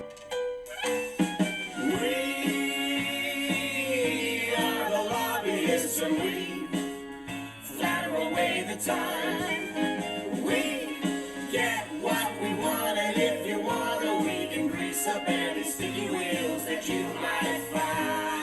It's the cringiest thing I've seen in a really long time. I largely agree with the politics of what it's saying. Sure. And like, yes, lobbyists are bad, and it's bad that they take advantage of the public trust, and it's bad that they profit off of this sort of thing.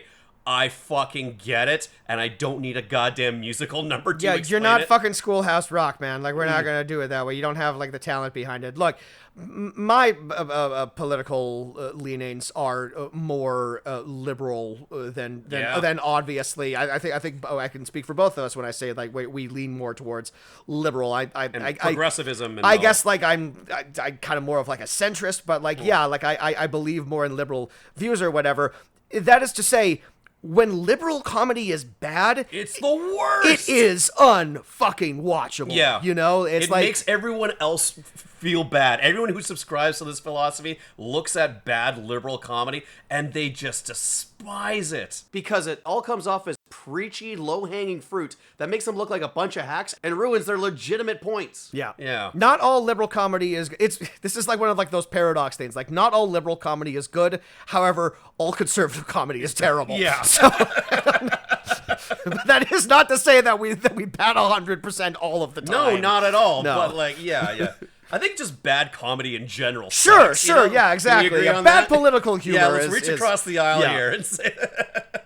But yeah, clearly they were building towards something like this. If they wanted to do like some kind of puppet show, takedown of the George W. Bush administration, go and do that. Well, look, don't string this fucking Dante's Inferno thing all around, because I don't think the two blend well enough. There's not enough... Well, they certainly thought it did. They thought this had a lot more juice going on. There's not enough fucking parallels between the Divine Comedy and what went down during like the War on Terror. And this isn't helped by the fact that, of course, that these are largely static paper dolls that can't emote. They can't sing. No. So it's like that's absolutely true. We cut to like the three of them in the car, and they've animated their heads to like bop back and forth, even though it's all like, no, you're not enjoying this. Don't try to pretend that this is like a catchy number that I'm going to be humming later. We are the lobbyists.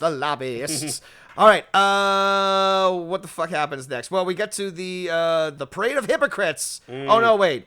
I jumped ahead a bit. Who cares? Truly, who cares? Yeah. There's like a running bit where Pope John Paul II is buzzing around in a scooter, and he doesn't know where to go. He's all like, "I've got to get to heaven. I got to get into heaven." He was Polish, but that's fine. Not every pope is Italian. Well, some of them are from Boston. You got to do a takedown of the Italian, so that's my go around. Well, there we go. Yeah, everyone gets one. Yep. And then they go to TSA. They go to like the airplane security or whatever, and former Vice President Spiro Agnew is there, and Dante mistakes him for Margaret Thatcher. And look, I don't know much about like about politics, about past vice presidents or whatever.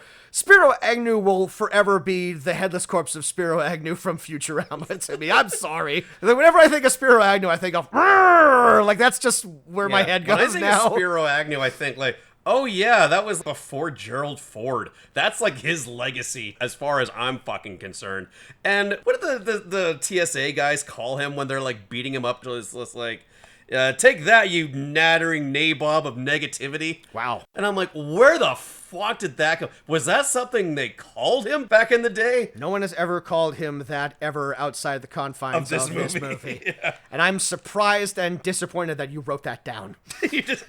Me too. So the TSA guards of hell are chasing down Dante and Virgil, and they're running, and their run is depicted as like a little pinwheel of legs. That's right. That's kind of fun. Again, kind of every time something kind of fun happens, it's ruined by like another the 20 movie. Dad jokes. Yes, it's the movie. Correct. It's ruined by the movie. Yeah. They get to the parade of hypocrites, where lost souls are trapped in ironic costumes. We thankfully finally get our first dollop of Dana Snyder here, who is dressed up as Mrs. Butterworth. This is Strom Thurmond, who I guess is a name I remember. I don't know. He was some Republican, I have to imagine. Like notoriously awful racist senator. I believe it. He had the record for the longest filibuster in the Senate before. Before Cory Booker broke that earlier this year. That's why you wanna. That's why you want to get Dana Snyder. That's why you get. You want a filibuster. You get Dana Snyder or Patton Oswalt. He was strongly opposed to keeping public schools segregated. Yeah. So that's what he was. They've like banned filibusters now, right? Because of that guy you just mentioned. Like it's all like after Thurman. No, Cory Booker. Like I it's like I thought I heard it's all like we cannot allow this anymore. These need to stop. They've talked about, both parties have talked about abolishing the filibuster when the other party is in power. Have filibusters been abolished? Doesn't look like it's gone anywhere. Okay. All right. Yeah. Well, anyway, but yeah, and like again, it's just Dana Snyder going like I'm meat what? I'm Strawn Thurman, and I'm dressed up like Mrs. Butterworth, and what is all this? Why am I here? You can make the check out to Dana. Yes, it's kind of a woman's name. But he's unfortunately gone. There's like some biblical figure or whatever, like dressed as Barney, and he's like crucified on the cross. I had no idea who this person was. No. And it's like another joke that goes on forever, and we never fucking get around it. Yes, but we're back. Yeah, clearly we're not as smart as the writers of this fucking piece of horseshit. But we're back with Dana pretty quickly because yes, the movie gets meta all of a sudden because He's got a puppet show that he's got to put on the for puppet eternity. the puppet show goes to see a puppet show because apparently there are no movies in hell, even though we were at a porn theater earlier, but I guess it was just like the actual people doing the sex scene. Yes, but we meet Ulysses, who is also voiced by Dana Snyder, who has to, his eternal torment is putting on a puppet show of his misdeeds, but this is like shadow puppets. Yeah. So like we get like a little mixed media in the puppets within puppets. Little pantomime there, yeah. Yeah, but he just like talks about how he like invaded another culture and tried to Pillage and everything. force his culture on like other cultures. Nothing like that we can relate to the modern day world. No, thank here. God that's all in the past. And he has to do the puppet show for all eternity. And you know, And like I said, from here on out, they just keep mentioning off and on, like, I hate puppets. I hate puppet shows. And it's like, yeah, okay, yeah, you acknowledge your characters in a fucking puppet show. We get it. They go to the falsifier's office, bank and loan or whatever, where, you know, they mentioned that Halliburton has its own building. But you can yeah, this is where you can find the themed rooms where fucking Dante the idiot has to like guess what the rooms are for. Yes, they go and it's like the most telegraphed bullshit ever. They go to an elevator and Virgil's all like, I'll tell you what, Dante, we'll go to random places and I'll let you I'll let you figure it out. It's all like, oh, have we reached the interactive version of this movie yet? Oh, joy. Oh, I'm so glad that I have to like sit through and like have him like connect the pun on his own. Take a look at this room. It's a pun. Name the pun. Okay, there's a guy. And there's dollar bills hanging on a laundry line, and he's trapped in a spinning washing machine. What's his crime?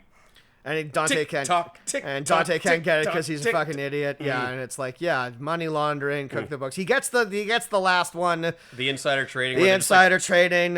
Passing off the organs. And it's like you would think that there's maybe like a punchline in the future here, but nope. Yeah. We gotta continue. We gotta keep going. We got more dead people to recognize. And even in this section of hell, it's like the least creative they came up with for all of these different crimes. You know, like the porn theaters, it's an elaborate red light district where everyone's having sex outside. It's like, it's an actual set piece. This is just a fucking laundromat. And I thought the whole thing was that, like, the further down you go, the worse the punishments are supposed to get. But they all seem, like, fairly bad. And also, the worse the crimes seem to get. But, like, violence against other people seems to be a pretty bad crime, but apparently not as bad as money laundering. Again, like we've gotten deeper down into hell, and again, like if you go up like several flights, that's where Hitler is. Not to like keep bringing up this point, but like Hitler is not lower. He's not as low as you assume he would be. But anyway, moving forward, of course, everyone knows Hitler's real eternal punishment is having Satan shove a pineapple up his ass every single day. So. It's a little Nicky reference. Oh, okay, little Nicky. Yeah, right. So we get to this one area where it's like all the identity thieves. Which I didn't even write that down because right. who could care? Well, it's like the most visually creative of all the punishments because it's a simple enough premise where everyone who is an identity thief in the real world is now just like an amorphous blob. But how this movie depicts it is as Dante and Virgil are walking through it, everyone's like the paper dolls flip around, and it's just like the previously used models of the Virgil and Dante characters we've seen, and it's them saying we like, spent all this time drawing them, so we might as well get our money's worth. Yeah, get them all in one shot, and it's like, no, I'm the real Virgil. No, I'm Virgil. And it's like, okay, that in itself would be unsettling, I guess, and it's something you could only really do in this depiction of the story. Again, if this movie wasn't like desperately trying to get aired on Comedy Central, it would like there's spooky imagery. Yeah, like there are horrifying depictions of hell. It's nothing as bad as what's the name of that guy? You know, like the famous painting of hell. Where, I know what you're talking about. Oh, God, I gotta Google that now. Yeah. When you say that, look, this is trying desperately to get onto Comedy Central. You know, had there not been, like, nude paper models... Hieronymus Bosch. That's what I was thinking of. Isn't that the main character from Bosch, the TV show? Both of them send you to hell, Jameson. I guess so, yeah. I haven't seen Bosch, but I imagine he kills people. But yeah, like it makes me wonder, like what, like if this was meant for Comedy Central, it makes sense because there are the nude paper doll characters. They do drop like swear words and everything. But when this first started, and they're actually you know what I'm talking about, right? Yes, yeah. So yeah, they're like crawling through like an intestine or whatever. Yeah, I get you. Yeah, there's like a giant ass in the middle of hell or something. Maybe like that's that. what Bosch is about. He's like descended from the painter. Well, he is a giant ass. Anyway.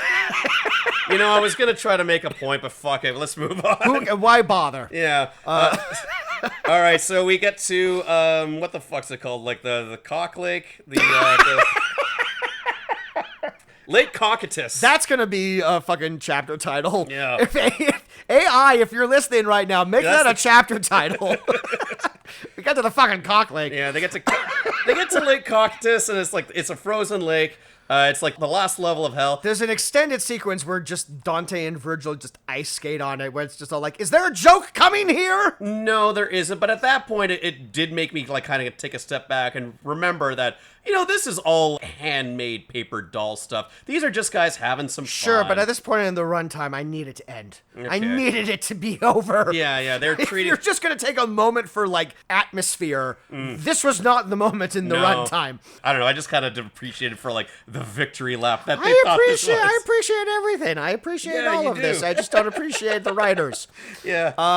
We run into Lizzie Borden. Dick Cheney. This is the thing, is like, this is the one allowance they give themselves where it's all like, Dick Cheney, you're not dead. And he's all like, I'm so evil, a demon is inhabiting my body. Yeah. And sometimes a soul is condemned in life. Because he's so necessarily evil. This was maybe the most depressing revelation of all, Jameson, is that Dick Cheney's still alive. In the 2 decades this movie has come out, that motherfucker is still kicking. I guess that demon fucking dug in there or whatever. Yep. Like, yeah. Holy shit, I can't believe that asshole is still alive. Because, like, his whole thing was all like, I have a heart attack every week. And he's still with us. Yep. God damn it. But, like, But he's gonna outlive us all. Henry Kissinger died when he was, like, 99. So, yeah, the most evil people on the planet, like, truly Keep never... on trucking. Which does not bode well for a certain... head of state currently right now. Anyway, this part of hell is frozen over, which I always learned was something that could never happen, but it's because the devil's wings are flapping and that cools off this area of hell. It's like he's trapped in the lake and the wings keep cooling off the lake so that it always freezes over, so he can never escape hell. Right. And this is the moment where... Truly the most terrifying image of them all in this film. And yes, we're at the point right now, it's all like, this should be the worst level of hell. It's all like, they're just trapped in some ice. Yeah. What are we talking about? And this is also the moment where Dante's all like, now I've seen everything. It's all like, Dick Cheney! Yeah. That's the thing But now that made you go, I want to get out of here. This is too much for me. But now we finally see Satan in his true demonic form, which is Beekman covered in red paint. It's just a live-action shirtless Beekman, like with shitty little bat wings, and like he's just watching TV and eating chips, drinking RC cola, which drinking cola. Which I take offense to. Most delicious of the colas. He's got like this dumb dragon medallion on or something. Yeah, because he's fucking metal. Yeah. And you seriously recognize this guy as the actor who played Beekman? Yeah. First Class? Who else looks like that? I don't know. I haven't watched fucking Beekman since it was on the air in the 90s. He got a big old schnoz. It all came flooding back, man. As soon as I saw that. Yeah, you remember him in his like iconic red skin color and his dragon medallion and always being shirtless. I huffed a lot of glue when I was a kid, so I don't know. It's possibly that I didn't. Yeah. But yes, he's dipping paper dolls into Velveeta and he's eating them, and it's only the worst of the worst. It's Himmler, it's Judas, it's Brutus. Look, Brutus conspired against Julius. See, I'm just gonna say it. There's probably worse people in history than Brutus. Sure. Judas Iscariot, I understand. I mean, like, he killed the boss's kid. Well, yeah, that's the thing. That's the thing. The greatest sin of all is being treacherous. Is betrayal, I guess. Yes, it's for being a rat. And Beekman, you work against the big man. You're like, yeah, you going into hell. And Beekman knows from rats. Yeah, he knows rats. Lester was his name. I can't believe I remembered that. Lester. Lester the rat. Lest I forget. It was maybe a rat, but maybe not. Yeah. No, it was a bunch of rats in a man suit. Okay, so yeah, this is the movie wraps up pretty fucking quick here. They say that the only way to escape through hell is through the devil's ass. So that's where they go. That's where they go. They go through the devil's butt crack, and he falls through a portal, and the movie wraps up almost immediately. He gets dropped back onto the I don't know, the LA Turnpike or whatever. And Dante has like a renewed... He hasn't appeared to have learned anything. No, he has not. If this was meant to be like his I'm gonna change my life and I'm gonna live by God's rules so I can go up to heaven and see my beloved Beatrice again. He hasn't appeared to have learned a goddamn thing. No, because he's voiced by checked out Dermot Mulroney, who is not giving you anything. He talks about the guys at the McTierney or whatever, they're not going to believe this. He's all like, oh, maybe I shouldn't go to McTierney. I could go for a slice of pizza. And then the movie mercifully ends. Yeah, the stage play that we're apparently watching is finished with like a smattering of applause because everyone's just because that's the only applause it's going to get is the internal one. Yeah. And then a full-size actor walks by with a ladder to let you know. Break the fourth wall there. That it was all a puppet show. And that was Dante's Inferno. I did not care for it. But did it have a certain something? The certain thing it had was just like the amount of work that went into the actual making of all the paper backgrounds and the actors, which I know I've talked about before, but that's really all this fucking thing has. You know, like... It doesn't know how to work a story around something like this. They executed whatever the fuck that they had in mind with this because, yeah, it stuck to the vision. All of the paper dolls or whatever are well constructed and they don't look bad. No. A lot of work went into this. The story is just boring. It's a bad adaptation of the Divine Comedy, and it's looping in like this very ham-fisted and belabored political message that, I agree with. I see where they're coming from, but this is not a great avenue for it. And the thing about political humor is that it's only relevant to the time frame that you're in. So you watch we've moved on. Yeah, we got a lot of other worse shit to worry about currently right now. I don't know if you've looked outside recently. This movie needs to really appreciate all the hard work that went into this. This movie needs like a fan edit. Like someone needs to like take this movie, put it on YouTube, recut it so that it's just like a lot of like the crazy creative haunting imagery, and then just like underscore it to like, I don't know, Godspeed You Black Emperor or something like that. Like some sort of like I don't know, just like something well, not them because they're highly litigious, but you know, like something something along those lines. Yeah, Metallica. Yeah. Only they let people use their music all the time. See, I mean, this is the ironic thing is like that joke was so old. I feel like Metallica has actually softened a little bit on people using their shit. But you know, there is something there for like a modern interpretation of Dante's Inferno. Like, of course, it's always going to be a relevant thing, and you can find real-world examples of sinners committing these crimes and how you could depict that. Like, you know, the world's your fucking oyster for how you do it. Just do that. Yeah. You know? Or just do like that whole Dante's Inferno in that paper dolls puppetry style without the contemporary setting or all the pop culture references, and just do that. I don't know. Or just do Devil May Cry. Just do Devil May Cry. Come to think of it, was also Dante. Yeah. What's are you playing as Dante in Dante's Inferno? I think so. But it's a different Dante. Fuck, what happens in it? You're like some guy who was a part of the Crusades and you committed all these fucking war crimes, and Beatrice, I believe, sacrificed her soul, like a soul for soul. I will take your place in hell so that you... I don't fucking remember. I do know because that's something I've never thought of before. Is all like there already is a Dante in video games. Fuck, what the hell that happens in that? It's like... Why you play as Dante in Dante's Inferno, which I imagine makes sense. Yeah, and like he could like conceivably go to any circle of hell and belong there because he committed so much wickedness.